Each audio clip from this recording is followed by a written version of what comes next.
Sickle cell anemia is caused by a single genetic mutation, a single DNA letter swap that leads to a single amino acid or protein letter swap in the protein hemoglobin, which is the protein that carries oxygen throughout your bloodstream.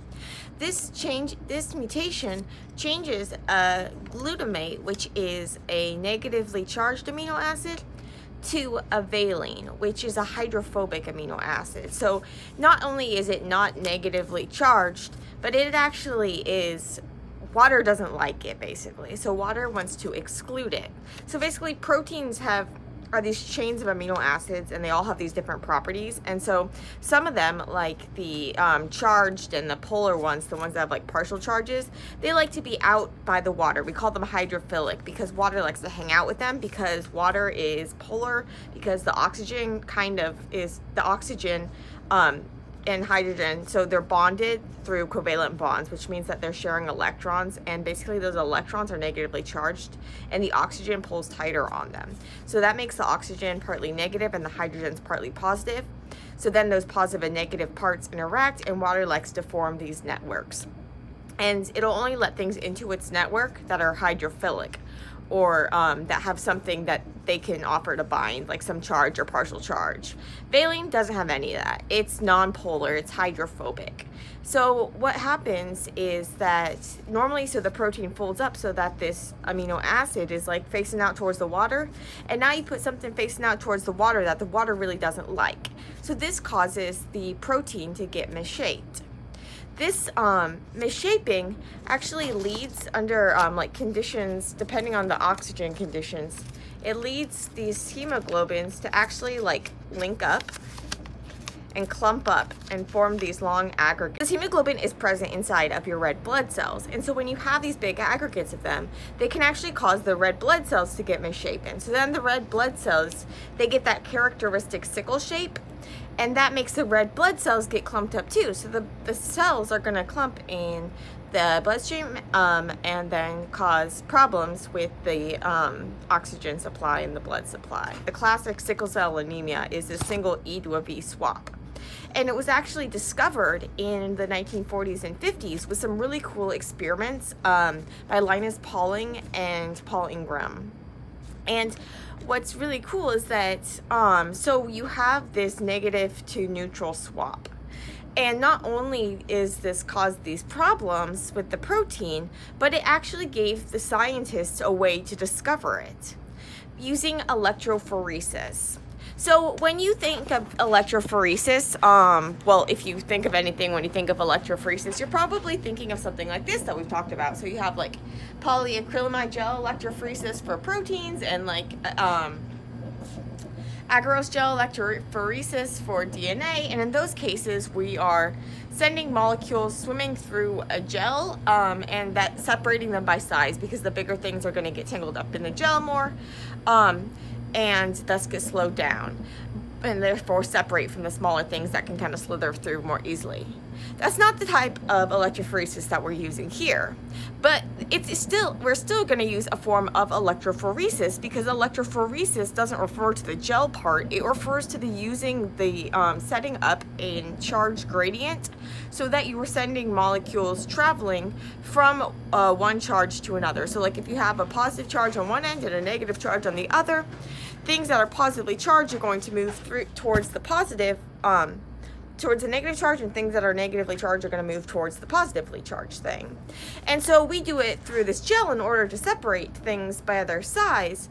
But if you don't have a gel, and you don't make any modifications to the thing beforehand, such as coating them in SDS like we do for SDS page to give them like a uniform charge, if you don't do that stuff, then you can separate things based on their charge instead of their size. And this is what these scientists did. And so Linus Pauling, what he did is he actually used this thing called a Caecilius apparatus, which is like this U-shaped thing, and it's filled with this buffer, so like this pH stabilized salt water. And then it set up a charge gradient. And he took hemoglobin from people with sickle cell anemia and from healthy people, and he ran them in this Caecilius apparatus, this electrophoresis unit. And he saw that they moved differently. So the one with the mutation, it was So remember, the mutation is a negative charge to a neutral. So you are making it less negatively charged. So it's going to move more towards, it's when you, it's less negatively charged, so it's more positively charged, so it's going to move more towards the negative or the negative electrode so it's going to move more towards the negative charge. And so then if you scan the apparatus and see where the proteins ended up, you'll see that they'll have moved differently in comparison to which charge they want to hang out with more. So this told him that there was some difference between these proteins, but he didn't know where the difference was. He just knew there was a difference. But this was a big deal because you're showing that because they already knew it was a genetic disease because it was like running in these families in this manner, but they didn't know the cause, and they didn't even know that changes in a protein could cause a disease, or even that the DNA controlled the protein sequence. So this experiment was really important, but it didn't tell them where that mutation was, and it didn't really even tell them that there was this swap. It just implied that there was something different about these. And then Paul Ingram set out to, let's find that mutation. So how did he do this? He also used electrophoresis, but he actually used a different type of electrophoresis from all the types of electrophoresis that I've mentioned already today. Basically, he was going to separate peptides. And so peptides, so proteins are long chains of amino acids, so a long polypeptide. You can break that up into smaller pieces, smaller peptides. And one of those peptides is going to contain the mutation. And so he took the normal hemoglobin, and he took the normal hemoglobin and the mutant hemoglobin, and he broke them into peptides. Tore them up. Well, he didn't tear them up. He used that stuff. But so he broke them up, and then you have all these different pieces, and then you can separate those pieces on with his separation thing. He used a mix of paper electrophoresis and chromatography, and this method he calls like peptide fingerprinting. So basically he takes the this piece of paper and he has it like sandwiched between two glass plates, and these plates have and it's like filled with the buffer, so like a pH stabilized salt water, and then it separates the pieces by charge in this direction. Okay, so they're moving through the paper because you have one charge here, positive charge on one end and a negative charge on the other end, and then you let peptides decide where they want to hang out with. So if you put it in the center, you'll see some go this way, some go this way, depending on their charge. And you can also use different pHs to alter the charge state of the peptides in order to better separate them. But anyway, so you can separate the pieces this way, but some of the amino acids will have similar charges, and therefore they'll kind of be stuck together. So you want to separate them better. So now, take this piece of paper, you turn it, and you use chromatography. So instead of how like before we had the buffer in between the plates, and then we're using charge to get them to move based on their charge. Now we're going to get them to move based on how well they're dissolved in a solvent. So if we put the bottom of this paper in a solvent, so something that can dissolve some of them, then they will separate based on different properties such as their hydrophobicity and their basically how much they like the solvent. Most of the pieces are going to be the same. If he was to compare the mutant with the normal, most of them would be the same. So we did this exact same thing with the mutant and with the normal, and there would be one spot, so one corresponding to one peptide that was different. When he stained them for the peptides, there would be one that was different. And so it turns out that then he could isolate that one spot that was different, isolate the peptide from that one spot, take it out and break it up further, with acid hydrolysis. So break that peptide. So the peptide is where you have a chain of them. So it's like a shorter chain than the whole protein, but still like a chain. And now he's going to use acid hydrolysis to actually break them up into individual letters. So now he can isolate each letter. And then you can use a similar technique to separate the different letters. And when you separate the different letters, then you can find out that the difference is that the normal one has a glutamate and the mutant one has a valine. And so he was able to rule out all the other differences because he showed that all the other peptides were exactly the same, and that the only difference in this one, so there's one peptide that was different, and the only difference in that peptide was the single letter. And it's just so cool.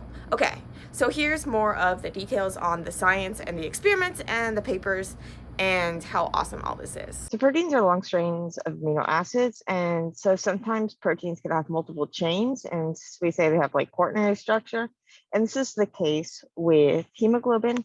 So it's actually going to have 4 chains working together, so we call it a tetramer. And it's a heterotetramer, so the chains aren't all the same. So it has these 2 beta chains and these 2 alpha chains in the adult form of hemoglobin, the main one.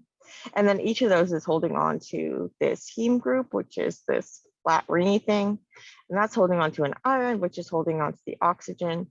And it also absorbs light, but not red light. And so that's why blood looks red. So that's all cool.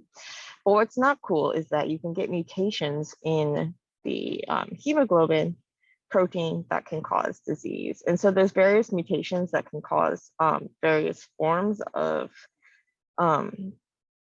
like sickle disease, hemoglobinopathies, beta thalassemias. I have a post on that if you are interested, but we're going to focus on this classical sickle cell anemia mutation, E6. And so the reason we call it E6 is because if we go back to all of our amino acids, so we have this chain of amino acids, and the 6 refers to it being the 6th in this beta chain. And the E stands for glutamate. And so glutamate is negatively charged most of the time. So we call it, you might see it written as like glutamic acid because it's one of these in this form. So the charge or something is going to depend on the pH. So you can see that the difference between these 2 forms is a proton, so like an H+. pH is a measure of the amount of protons available. So if you have more protons available, then you are going to be more likely to be protonated. And when you have more protons available, and when you're protonated, then you don't have this negative charge. And there's more, the lower the pH means that there's more protons around. So at a really low pH, you'll see this in the glutamic acid form. So an acid is something that can donate a proton. And so once it's donated the proton, it's now in the glutamate form. And so too technical here, but basically at the pH of your body, it's basically almost entirely in this glutamate form. But its neutral form is glutamic acid, and we name them acid based on their neutral form. And so that's why, so don't get confused if you see like glutamate versus glutamic acid. That's all it refers to. And yeah, it gets the abbreviation E because, well, they had used up G for glycine and stuff. But anyway, I'm going back to our story. So this mutation here, what it's causing is it's going to cause this mutation from glutamate to valine. And it turns out, so I'm not going to get into how they did this work, but the genetic work found that it's caused by this single letter mutation in the DNA form, and that has the instructions for making this protein. And then that gets carried on, ending up with this valine where there was a glutamine. And this is important because the glutamate is very hydrophilic, whereas the valine is hydrophobic. And so what does this mean? So basically water, like it's very polar, so it has this partially negative oxygens, these partially positive hydrogens. One of the key principles in chemistry and biochemistry is that opposite charges attract, and so water, even partial charges, and so you're going to get these intense water networks, and then they're only going to let things into their network that they like to hang out with, so things that have like a full or partial charge. So the hemoglobin is okay with having the glutamate here where it's out by the water, but it doesn't really like having a valine there. And so this can cause the protein to get misshaped and have problems. And it turns out these problems are worse under low oxygen conditions. So basically hemoglobin has to change shape a little when it's like bound to oxygen and not bound to oxygen, because its role is to transport oxygen throughout the body, not just to like two different places, not just like to hold on to it forever, or else that wouldn't be very useful. So you have to take it from where there's like a lot of oxygen and then release it when there's not so much oxygen. And so when your blood's going from like your lungs to your toes over and over and over and over again, your hemoglobin is going through a lot of work and a lot of these structural changes.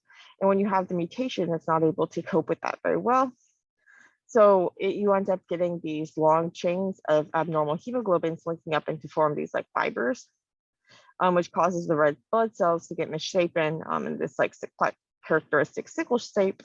And those can clog blood vessels because, well, little circular things are nice to go through blood vessels, the sickles, not so much.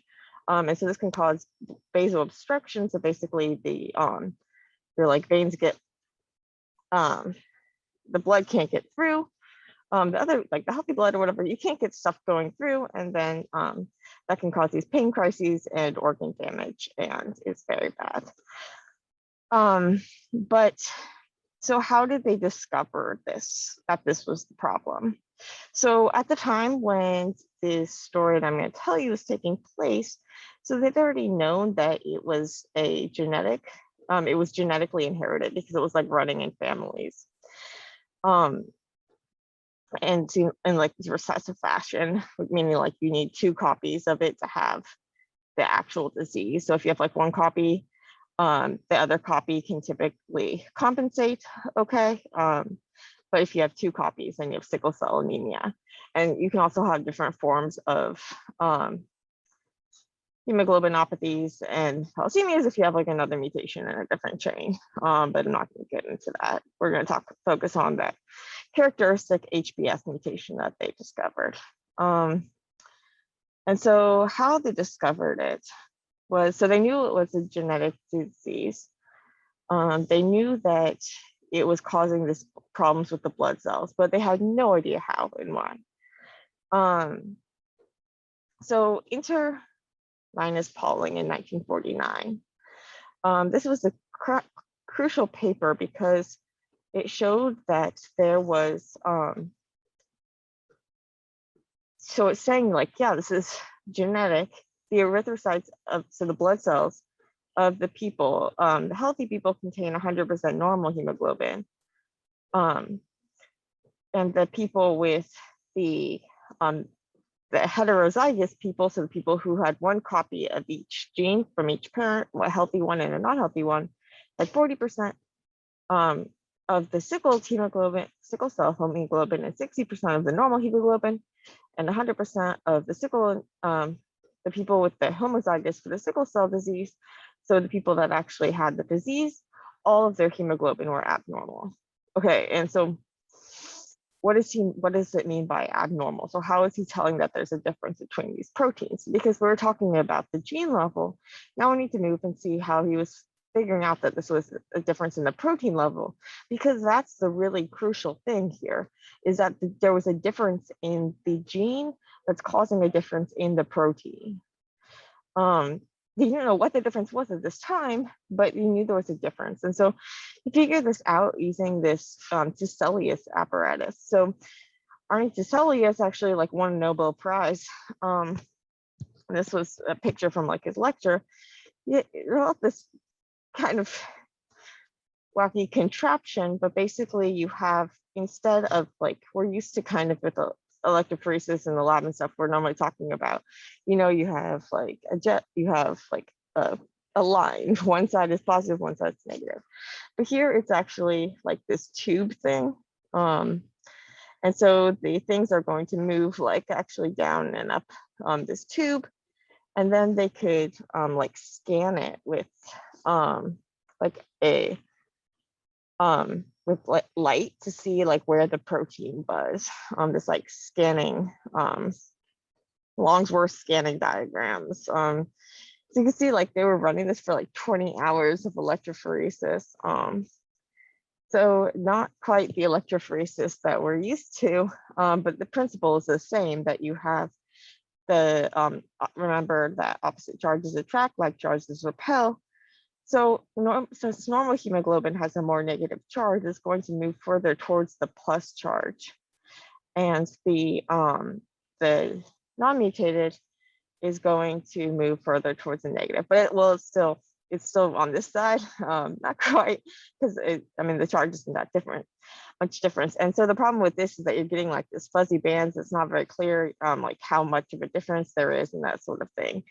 And so thankfully, finer methods for separation would come along. But at this point, so Pauling had figured out that there was, and his coworkers, so Harvey Itano, S.J. Singer, and Ibert Wells. So yeah, kudos to all of you. But anyway, so they found that there was this difference in the proteins. So this is a big finding, and you can tell there's a difference in the charge, but what's causing the difference? What's the actual thing? And so to figure out this, you need to go from the protein level down to the peptide, So basically cut up the protein further using these like proteases or peptidases, which are basically enzymes. So like reaction mediators, speed uppers that can cleave the peptide bonds in the protein backbone to give you shorter peptides. So like protein pieces. So there's different ones with like different preferences. And so he was going to use like trypsin and chymotrypsin. But so basically this was the strategy. So we're talking about Paul Ingram. And so basically, so if you cut up normal hemoglobin, so the HbA, and the abnormal hemoglobin, so the HbS. So most of the pieces are going to be the same. They both have the same alpha chain, so all their alpha chains will be the same. And almost all of the beta chains will be the same, because there's only this one single letter difference. And Ingram wanted to find this difference. So he took these cut up pieces and he separated them through peptide fingerprinting, which was this method that he developed. And so basically he takes a spot of cut up the protein. So one of those peptides, he takes the spot of the peptide mixture that he got from using the enzymes, those peptides, those proteases, and he sticks that spot onto wet paper. And in this contraption where it's like stuck between this glass plate with the buffer, and he creates this electric gradient. And so typically you might be used to seeing like the gradient like from top to bottom, but here we're showing it from left to right. And basically you just have a charge on one side, and then things that are going positively charged will move towards the negative charge. Negative charge will move towards the positive charge. And then that'll separate them, but now you still have them all clumped up, and then things that have similar charge are going to be kind of like overlaid. Because remember, so the charge of these peptide fragments is going to depend on how much like depend on their composition. So what of these, like what combinations of all these peptides are going to have different sequences. And then some of those will have negative and positively charged amino acids. And since it's pH dependent, then it's going to, you can do this at different pHs if you want to separate things further and that sort of thing. But this is the basic idea. So that'll separate them by charge. And then you can separate them further based on chromatography. So basically how well they will dissolve in a solvent. So with chromatography, the way you probably normally hear me talk about chromatography is with like protein chromatography. And in that case, where we have these columns filled with these resin, these little beads, and when we flow a solution containing proteins from them, and the protein will interact or not interact with the resin, and that'll affect how fast they travel through the column and separate them based on that. But the basic idea with chromatography is just that you have two phases. So you have like a stationary phase and a mobile phase, and you give molecule an option of which phase it wants to hang out with. So if you have like, so in this case, the stationary phase is like the fibers in the paper.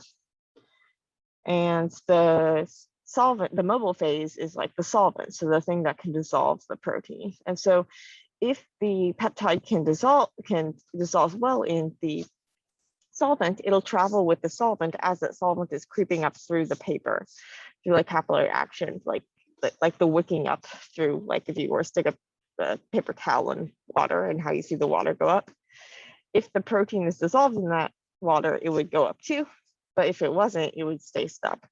And typically if things are like partially solved, like they don't really like to solve that well, maybe they'll like partially travel, they'll travel slowly. And so you can be separating things this way based on whether they prefer to hang out with the stationary phase, so like on the paper, the fibers, or with the solvent as it's moving through. So this gives you another level of separation. And so we can do this with the hemoglobin from the healthy people, so the HbA, and the hemoglobin from people with the sickle cell disease, so the HbS. And you'll see that when you separate them based on the charge, so almost all of these peptides are going to be identical. But the normal hemoglobin has one peptide that has a more negative charge because it has the glutamate. And so it's going to travel further towards this positive charge. And so the normal one's going to travel further towards this positive charge. And then when you separate them, you'll be able to see the difference. So he does this fingerprinting. And so you can see that, so here's the sickle hemoglobin, and here is the healthy adult hemoglobin. And so these are the different peptides. And you can see that there's only this one spot that's different. So everything else, all of the other peptides in that mixture were the same. And the only thing that was different was this one spot, this peptide 4.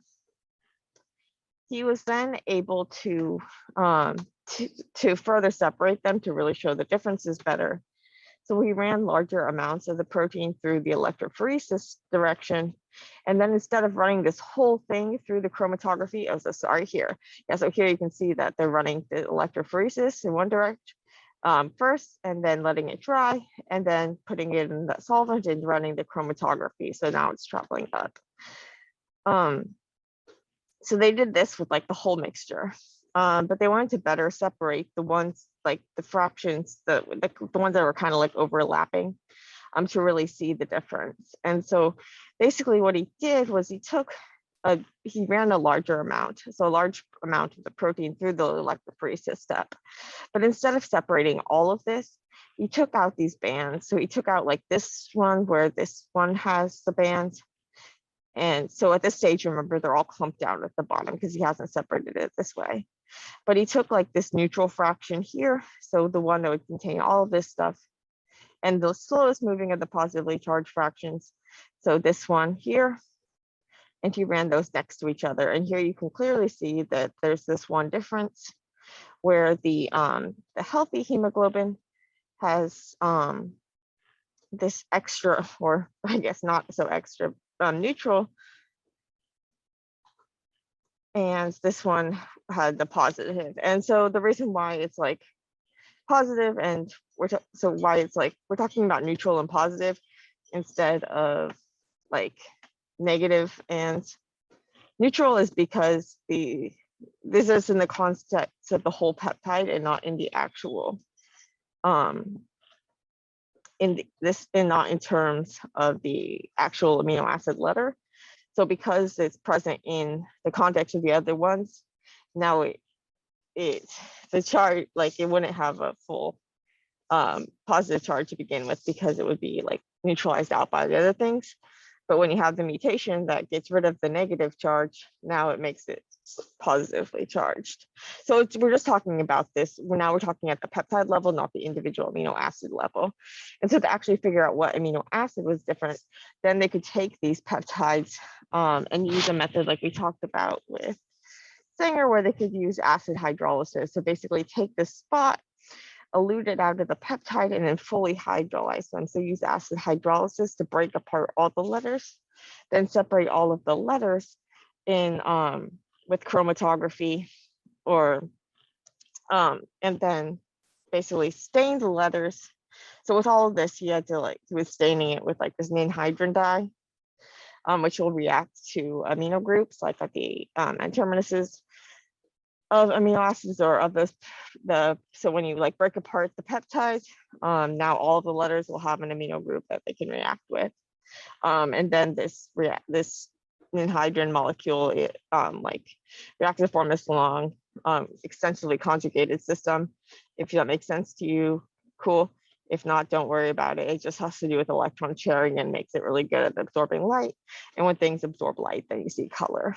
So this makes this purpley color that you can see. So they were able to figure out that there was that glutamate to valine change. But was that the only change? So from everything I've said so far, you might think so. I mean, well, it is, but at that point they still hadn't proved that it was the only change. So basically they were doing a trypsin digest. So trypsin is one of those proteases, and it prefers to cut next to a lysine or an arginine. And there was this portion of the hemoglobin that was trypsin resistant. And basically there was this part, I think it was the part that was bound to the heme, and so it made it resistant to this cleavage. And so they kind of just had ignored that part up till now because they couldn't get it cut up. So you can see that this is the difference we were just looking at before, where you have this peptide 4 is different. So here you see it here, and with the sickle cell, you see it here moving more towards the positive side, moving more towards the negative charge because it's slightly positive. But they had to show that and you can see that all the other peptides are the same. But this is just for the part of the protein that they could analyze with the trypsin. And so then they had to follow up and do an experiment showing that there weren't any other differences in that part that they couldn't cut up with the trypsin. And so they turned to a different protease, chemotrypsin, and this has a different cutting process, so it can cut in different places and be more successful in cutting up that resistant part. And so when they did that, they found that they were identical. So there's no difference in the rest of it. And so they know that there's only the single letter difference in the single peptide in the whole hemoglobin protein. And this was a really key finding, showing the molecular basis of a disease. And I should say that most diseases aren't so simple as just having a single difference, and many diseases are actually polygenic, so there's lots of genes contributing to risk factors and then the environment, and it's more complicated. But with this sickle cell anemia, this HBS change, it's a really clear-cut example of a single mutation, a single DNA letter change into a single protein amino acid swap, leading to a disease with clear biochemistry all throughout it.